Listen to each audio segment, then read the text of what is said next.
Makakatulong nga ba kapag binisita ka sa iyong bahay ng isang sikat na content creator or i-promote ka mismo sa kanyang page? Pakinggan nyo po itong aking sasabihin. Guys, kung mapapansin nyo po, bakit hindi po ako nagpo-promote sa aking page? Dahil hindi po ako magtuturo ng mali. Dahil unang-una, kapag prinomote ko po kayo, madadagdagan po kayo ng followers. Ano pong mangyayari doon?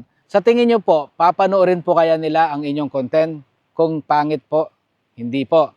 So nabigyan ko lang po kayo ng followers pero walang saysay po yon. Ang mangyayari po niyan, magkakaroon lamang po ng less distribution yung ating mga content at hindi po yan mapupost ni Facebook. Kaya hindi ko po kayo tuturuan ng mali dito. Napakadali lang po mag-promote na mag-promote. Napakadali lang po yan, especially doon po sa mga alam mo na yon, namimera. Parang nga po sa pangako nila na ikaw ay iaangat dito. Iaangat for what? Iangat sa followers, sa bilang ng followers. Hindi po totoo yun. Yung content mo lang po ang magpapaangat po sa'yo dito. Tandaan nyo po yan. Kahit sino man pong sikat na personalidad ang mag-promote po sa inyo, wala pong kwenta yan. So kaya guys, kung ako sa'yo, mag-focus ka sa content mo. Yun lang talaga ang magpapaangat sa'yo dito.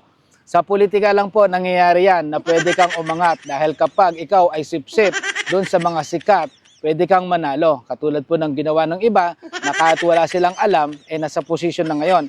Pero magkaiba po yan sa Facebook guys ha. Dito kailangan maganda yung content mo para i-follow ka mismo ng mga tao at susuportahan kanila hanggang sa huli.